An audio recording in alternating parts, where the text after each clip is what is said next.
Hoy vamos a hablar de la dictadura militar, los años más terribles de la historia reciente del Brasil. Ellos lo llaman los años del chumbo, el tiempo del plomo.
Con esta canción de Chico Buarque que estamos escuchando, empezamos los años de la dictadura.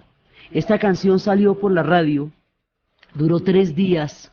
casi una semana, pensaron que era una canción de amor y cuando se dieron cuenta de la letra, la suprimieron inmediatamente de la radio, eliminaron todos los discos, recogieron la edición, todo, porque ya se había alcanzado a vender un montón de copias, a pesar de usted, mañana va a ser otro día. Es como Chico Buarque va a empezar a cantar las canciones de resistencia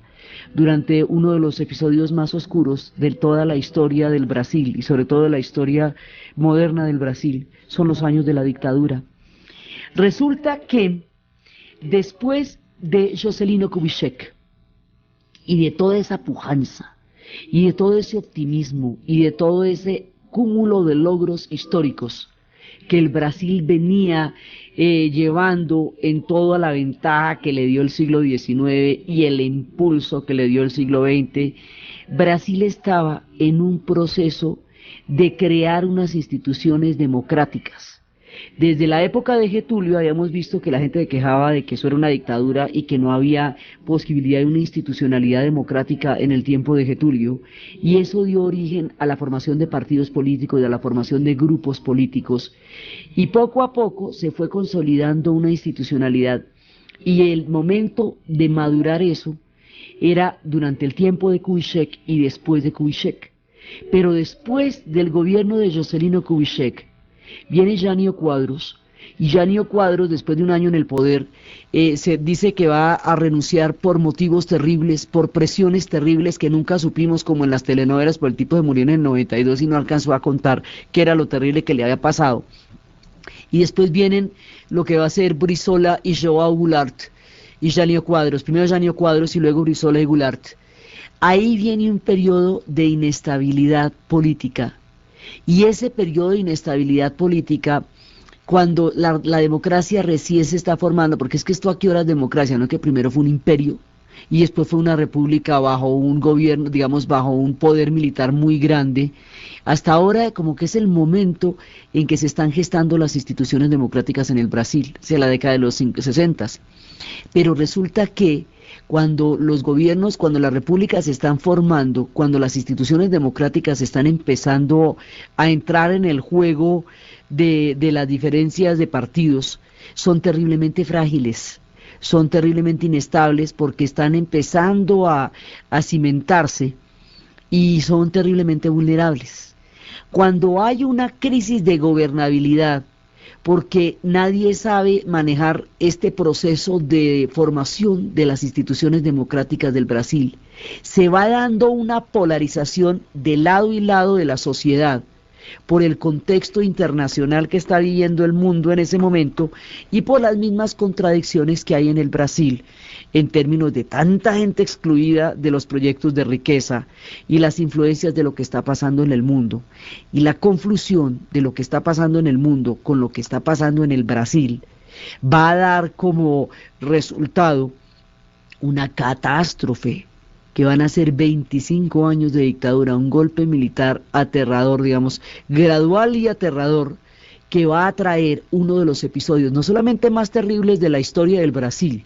sino más terribles de la historia de América Latina, porque ahí arranca una cadena que nos llevaría directo al camino de la atrocidad.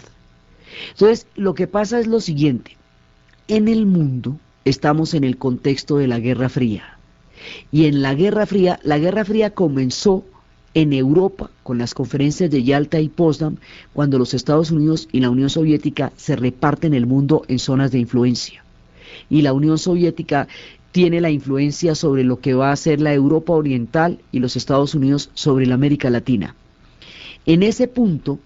digamos, hay un acuerdo en la repartición del planeta sobre el equilibrio del terror. Y es cuando todos los demás procesos de descolonización, de nacimiento de nuevas naciones, de todos los demás procesos se van a volver un botín de la Guerra Fría, y cada uno va a tomar partido y va a tomar un lado y va hasta bipolarizar el mundo y convertirlo en un ajedrez macabro o en un juego de Risk. Cuando eso va pasando, estalla primero en Europa, luego estalla la Revolución China en el 49 y la Guerra Fría se traslada al Asia, y luego en el 51 viene la Guerra de Corea, uno de los puntos más álgidos de la Guerra Fría. En el 59 estalla la Revolución Cubana, y al estallar la Revolución Cubana, la Guerra Fría se traslada a América Latina. La Guerra Fría en cada uno de los escenarios tiene un rostro diferente. En Europa es la nuclearización de la OTAN, son los misiles, es el muro de Berlín, son los espías, es todo el clima de tensión, es el bloqueo, el bloqueo sobre Berlín, es todo lo que está pasando. En Asia es la política de contención que va a llevar a las guerras de Corea y mucho más adelante va a llevar a la guerra del Vietnam. La guerra del Vietnam es el marco de la Guerra Fría en Indochina. En América Latina, la Guerra Fría se traduce en términos de las dictaduras, las desapariciones y lo que se considera un enemigo interno. Entonces se considera un enemigo interno porque aparece para el continente americano una doctrina que se llama la doctrina de la seguridad nacional, Escuela de las Américas. De acuerdo con la doctrina de la seguridad nacional, lo que ellos estaban planteando, lo que ellos decían, era que ya no había un enemigo externo en América Latina. Ya no era que en América Latina los problemas fronterizos eran problemas de poca monta, digamos, los sistemas de límites acá no ofrecían conflictos de mayor gravedad como si en otras partes. Entonces, ejércitos para custodiar fronteras o soberanías de las naciones en realidad no eran tan necesarios porque esa no era la problemática de América Latina. Entonces, según esta doctrina, la problemática de América Latina es la presencia de unas fuerzas subversivas orquestadas por la Unión Soviética, dirigidas desde Cuba, que hacían reorganizar la función de los ejércitos, en términos de concebir la lucha de los ejércitos como una lucha contra una fuerza de subversión interna armada que se producía en estos países. Entonces, la doctrina de la seguridad nacional decía que lo que había que hacer era desarticular una oposición armada, una amenaza interna mucho más grave que las amenazas fronterizas, y para eso había que reorganizar los ejércitos. Esto se va a traducir concretamente en las dictaduras, y la forma que va a adoptar van a ser pues la tortura, las desapariciones. Esto va a llevar, digamos, a unos métodos absolutamente aterradores. Entonces, de un lado hay una línea geopolítica que va en ese sentido. En la sociedad brasilera hay una polarización de fuerzas muy grandes, porque hay una influencia de la Revolución Cubana, que pone de manifiesto que la lucha armada es la estrategia para tomarse el poder. Digamos, de ese tipo de doctrinas hay quienes opinan que están de acuerdo con la lucha armada, pero no pelean con las armas, sino son peleas políticas, pero de todas maneras están de acuerdo con esas posturas. Hay quienes, estando de acuerdo con esas posturas, directamente sí están metidos en la lucha armada, también había lucha armada. Hay quienes consideran que esa es la manera de revertir las condiciones de miseria del Brasil, y se van radicalizando en extremos que van desde la crítica, desde el desacuerdo con un estado de cosas, hasta la lucha armada propiamente dicha, hasta fenómenos de guerrilla urbana. Esa polarización que se va dando va generando también un espectro de pánico sobre los sectores más influyentes y más poderosos del Brasil, que son muy poderosos. Entonces los sectores poderosos del Brasil se sienten amenazados por estas corrientes históricas que se están manejando al interior de la sociedad brasilera y empiezan a polarizarse ellos también. Sectores civiles y sectores militares empiezan a buscar una manera, y si a eso se le añade que durante la época de Brizola y durante la época de Goulart hubo nacionalizaciones y estatizaciones de empresas brasileras, pues empiezan a darse unas condiciones de polarización de las dos extremas que van a desembocar en un golpe militar. Cuando eso pase, las cosas se van a poner de un tamaño absolutamente aterrador, y a pesar de una normalidad que, digamos, esto se va a ir poniendo más y más y más terrible, y aunque la vida continúe, las cosas se van a ir poniendo cada vez más sombrías. Este clima de sombras que digamos, va llenando de miedo y de terror el mundo brasilero, y a la vez la normalidad de un Brasil que sigue su vida zambeando, jugando fútbol, porque es un país continental, entonces la dictadura, por brava que sea, da un aspecto de normalidad, no lo cubre todo, por ejemplo como en Uruguay, que por ser un país pequeño, la dictadura quemó totalmente el país, o como Chile. Después vamos a ver la escalada de todo esto. Aquí lo que pasa es que aparentemente hay una normalidad, pero la cosa está gravísima. Ese estado de aparente normalidad y una situación cada vez más grave nos lo va a cantar, como nos está acompañando en el día de hoy, Chico Buarque de Holanda, que cantó todas estas canciones durante la dictadura y que junto con el movimiento popular brasilero sufrió todos los gajes de la censura y el exilio, como le tocó a toda esta gente. Entonces vamos a escuchar esta canción que nos da el clima de lo que estaba pasando en ese momento en el Brasil.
Y así va pasando. Entonces, ¿cómo es que se va a llegar a esto? El fenómeno de polarización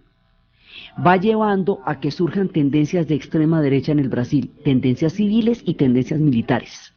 tendencias civiles que van, digamos, buscando una manera de entregar en los militares el golpe y que se vayan a convertir en una especie de moderadores.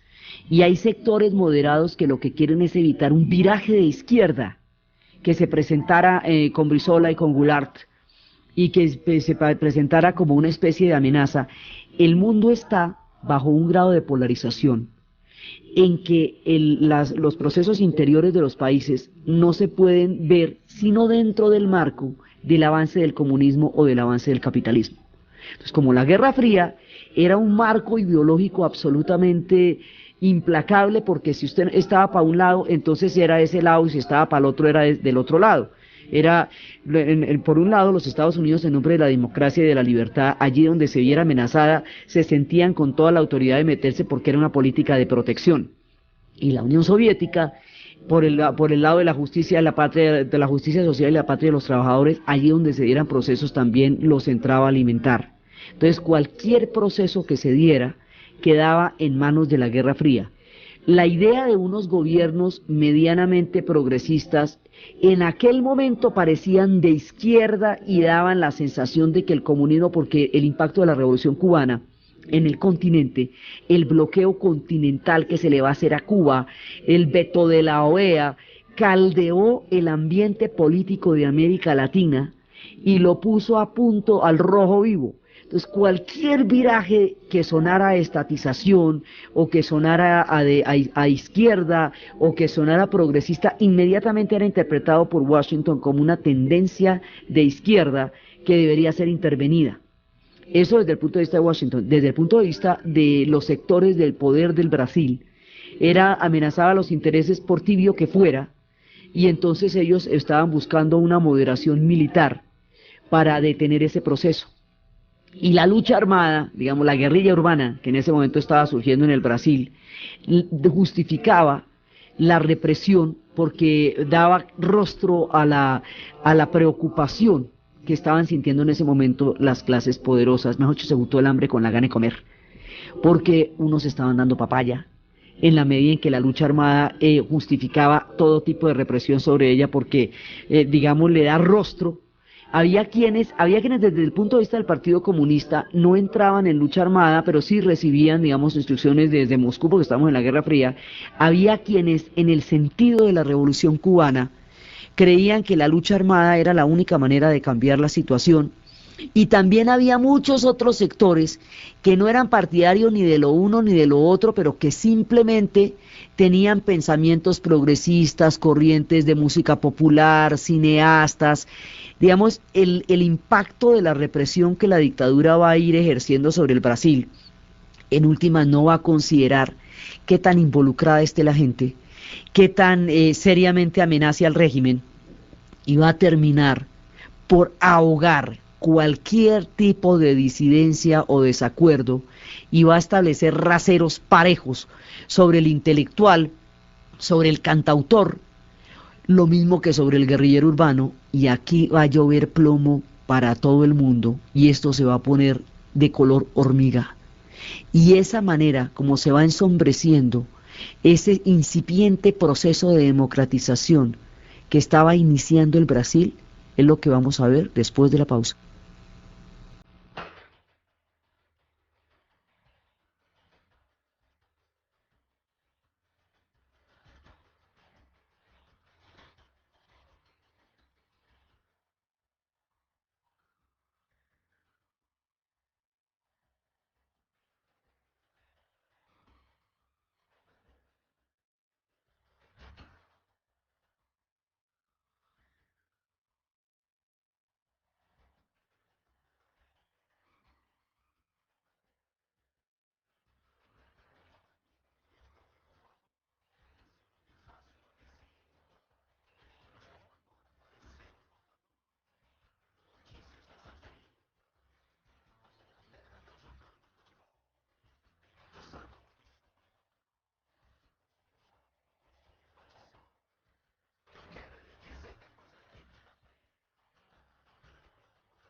Una canción de esperanza es esta de Va a pasar, de Chico Buarque, que dice: va a pasar este tiempo, es uno de los tiempos más oscuros de nuestra historia, uno de los tiempos que quedará en nuestra memoria, uno de los tiempos más terribles. Va a pasar y va a volver la alegría, va a pasar y van a volver los mejores días. Pasaron 25 años de dictadura. Ahora, esa dictadura se volvió una cadena que empezó en Brasil en 1964 con el golpe de Estado. Luego se extendió hacia Uruguay en 1971. Luego en Chile en 1973, que cuando el golpe que se le va a hacer a Salvador Allende. Luego va a pasar en 1976 en Argentina con el golpe de Videla que le va a hacer a Isabel Martínez de Perón.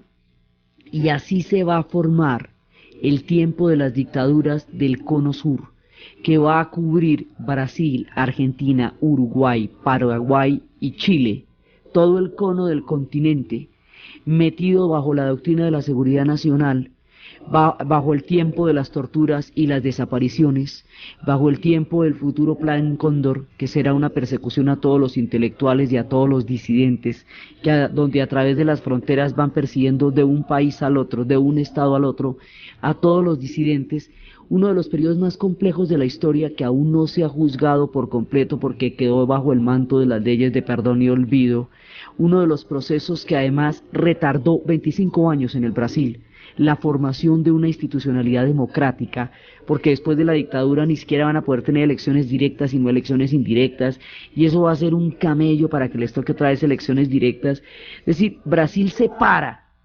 políticamente durante los 25 años de la dictadura y retrocede el tiempo que estaba avanzando hacia la formación de un país que tuviera algún tipo de consenso político. La dictadura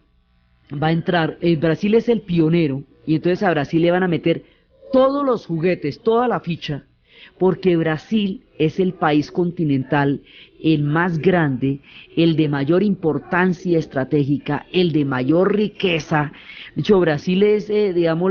lo grueso de la doctrina de la seguridad nacional es el Brasil. Así que el proceso brasilero va a ser seguido muy, muy de cerca por la Escuela de las Américas y por toda la doctrina, porque es el modelo de aplicación. El taller lo van a conocer los brasileros antes de que lo conozca todo el resto de América Latina, y son a ellos a los que les van a tocar primero las torturas que hasta se patentaron allá, como las de Pau de Arara. A ellos a las que les van a tocar primero las picanas, a ellos a los que les van a tocar primero las desapariciones, las quemas de libros, los cierres de emisoras, las prohibiciones de las canciones, los exilios de los artistas. El movimiento popular brasilero va a tener que salir al exilio. Vinícius de Moraes y Chico Buarque y Toquinho y Miúcha y Carlos Lira, toda la gente que estaba creando esa musicalidad de la que hemos hablado tanto últimamente, tiene que ir y tiene que cantar desde afuera. Glauber Rocha en el cine, uno de los grandes de la historia del cine, le va a tocar hacer unas películas tan abstractas que puedan seguir contando lo que pasa en el Brasil sin que le toque irse, para que alguien siga narrando lo que está pasando allá, que sería lo que más adelante haría Charly García con el rock, cuando todo el movimiento de Mercedes Sosa y todo el movimiento de protesta de los años que se estaban dando también van a tener que conocer el exilio. Charly García hará el rock cada vez más sofisticado, como los dinosaurios, para que escape a la censura y alguien pueda seguir cantando en Argentina, o si no, ¿quién queda cuando regresen? Entonces, toda esa formación de la música y de la literatura y del cine brasilero, que se había gastado tanto tiempo en llegar a un punto de esplendor, va a ser perseguida de frente por la dictadura. La dictadura la va a tomar contra los intelectuales de cualquier tendencia, independientemente de que estén involucrados o no en lo que estén involucrados, ¿sí? Independientemente de todo, se va a volver un espectro de censura y de persecución política, un clima de intolerancia terrible, sin distingo de sectores. Ahí va a haber figuras que van a estar en unas condiciones muy complicadas. Entonces empieza la dictadura y empiezan a cerrarse los espacios políticos en el Brasil. Los militares quieren tomarse todo el desarrollo que a lo largo de varias décadas, desde Getúlio en adelante, va a tener Brasil, y que lleva a una economía muy próspera, para adjudicarle a la dictadura un éxito económico que no es de ellos, es de Kubitschek, es de la era de Kubitschek, pero ellos se lo van a adjudicar como si la dictadura hubiera traído la prosperidad económica al Brasil y como si una intervención a tiempo en un esquema de izquierda hubiera salvado al Brasil de una crisis económica y lo hubiera llevado. Ahí empieza, digamos, como el esquema de que el totalitarismo produce resultados económicos porque no tiene que lidiárselas sino con los intereses económicos nomás. Entonces a eso se le va a llamar desarrollismo, también a eso se le va a llamar el milagro brasilero, va a tener una cantidad de cuñas publicitarias en torno a la dictadura como reflejo de un modelo económico exitoso. La idea también la van a fabricar después en otros países, pero el invento es brasilero y se van a adjudicar las avemarías ajenas dentro del esquema de la dictadura, y en la medida en que Kubitschek fue el artífice de esos éxitos económicos y es a él al que le quieren robar el legado histórico, entonces Diamantina, que es la tierra de Juscelino Kubitschek, va a recibir la dictadura de frente porque es precisamente el origen de aquello de lo cual se quieren apropiar. Será una de las ciudades más castigadas por la dictadura, va a ser Diamantina, porque es pequeña, es aislada. Así que allá les dieron con todos los hierros y allá todo el mundo, allá hubo denuncias, allá hubo torturas, desapariciones, de todo, en todas partes hubo de esto. Lo que pasa es que como el Brasil es tan grande, era más difícil medir el impacto de lo que fue en los otros países del Cono Sur, porque los otros países son más pequeños y con una población mucho más fácil de controlar, mucho más urbana. Pero aquí la cosa va a ser del tamaño que se dice, la cosa aquí está negra y van a surgir figuras, dentro de la guerrilla urbana va a surgir una figura que va a ser, digamos, muy conocida durante esa época, que va a ser la figura de Carlos Marighella. Carlos Marighella va a crear el manual del guerrillero urbano y va a ser como el arquetipo de la influencia que va a tener el horizonte de lo que, digamos, lo que estaba pasando en ese momento en Cuba frente a las sociedades de América Latina. Carlos Marighella va a ser perseguido y finalmente va a ser asesinado en su casa. Él, que haya escrito el manual del guerrillero urbano sobre cómo rehuir de estas situaciones, murió a la letra en una de las situaciones de las cuales él había descrito cómo escaparse, y va a ser todo un personaje que va a ser como el representante del esquema de la lucha armada en ese momento en el Brasil. Entonces es una época muy complicada. Es una época en donde se paran los procesos de democratización del Brasil, y eso a nivel político es una tragedia, porque digamos, el Brasil se ha venido desarrollando económicamente, pero el tema social y el tema político no se habían resuelto, y cuando se estaban empezando a resolver, por la inestabilidad que producen ese tipo de momentos, viene la dictadura y la dictadura paraliza cualquier proceso de democratización que esta gente tenga, complica las cosas, se adjudica una cantidad de éxitos que no son suyos, sino de la era de Kubitschek, que son la sumatoria de una cantidad de tiempo de prosperidad que el Brasil ha venido disfrutando y que van a verse como resultados pues en esta época. Entonces los militares cabalgan sobre el éxito de un Brasil que ha venido fabricando una prosperidad de tiempo atrás, y se adjudican el milagro brasilero,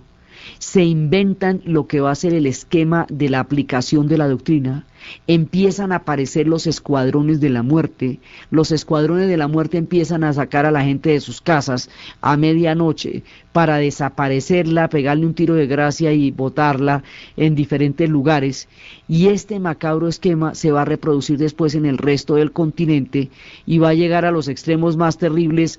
en Argentina, donde se van a dar los vuelos de la muerte, en Chile, donde se va a dar la caravana de la muerte por la cual se está, digamos, intentando juzgar a Pinochet, y va a ser muy difícil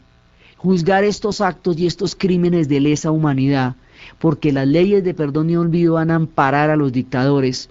porque será muy difícil, porque las democracias van a ser aún muy frágiles para poder entrar a juzgar de lleno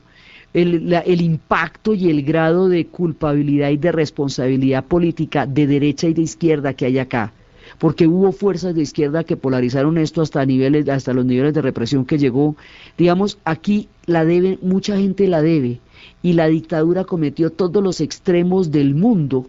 y acabó con todos los dirigentes y acabó con todos los disidentes por parejo, desde aquellos que motivaron a través de actos terroristas una represión aterradora, hasta aquellos que cantaban canciones en contra de lo que estaba pasando, por parejo le dieron tieso a todo el mundo, y fueron unos años absolutamente aterradores en uno de los capítulos más siniestros de la historia de este continente. Ese capítulo no se puede entender sin el Brasil. El Brasil es la pieza que articula la entrada del modelo de las dictaduras en el continente. A ellos les va a tocar el ensayo general. Entonces, ese ensayo general golpea a la sociedad civil, golpea la libertad de expresión, los derechos individuales, el desarrollo de una posibilidad de confluencia política. Y va a ser tan terrible, digamos, las dictaduras dejan memorias muy duraderas en el tiempo. Articulan la paranoia, el pánico, la desconfianza, la autocensura y la persecución como estelas de las que es muy difícil deshacerse en los años venideros, aun cuando ya la dictadura no esté. Demoran mucho tiempo en ser entendidas, pasan en un principio bajo el orden de quien pide mano dura para organizar situaciones que le parecen caóticas. Entonces la gente dice, bueno, entonces no, pues pidamos mano dura, pero la mano dura llega y puede llegar para su propia yugular. Entonces aquí se estaba pidiendo mano dura, llegó la mano dura y llegó para todo el mundo por parejo. Entonces las dictaduras generan espectros sumamente complicados.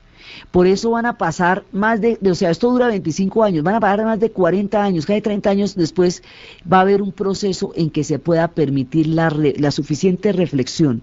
la suficiente distancia, para que la gente pueda evaluar el impacto de la dictadura. Solamente ahora, en la era de Lula, en el presente del año 2000 del Brasil, en lo que es el comienzo del siglo XXI, los brasileros los brasileros van a tener suficiente distancia para medir los impactos de esta dictadura, y es en la época actual del presidente Lula donde se están dando los balances históricos que no se podían hacer antes. Primero porque la transición no lo permitía, segundo porque después hubo también tiempos difíciles como los de las deudas. Solo hasta ahora empiezan las campañas, la gente está empezando a hablar, hay una mirada de retrospección, porque los pueblos se demoran a veces una generación entera en digerir sus procesos antes de que los puedan mirar y los puedan evaluar. Entonces esta dictadura va a dejar huellas psíquicas muy profundas en la sociedad brasilera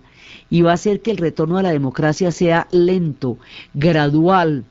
arduo y lleno de dificultades. Ellos van a tener elecciones directas solamente hasta finales de los 80, mejor dicho, aquí queda interrumpida toda democratización durante mucho tiempo, y aún cuando la dictadura pasa y da el paso a la democracia, ese paso es todavía muy tenue, muy gradual y muy leve, y todavía no permite una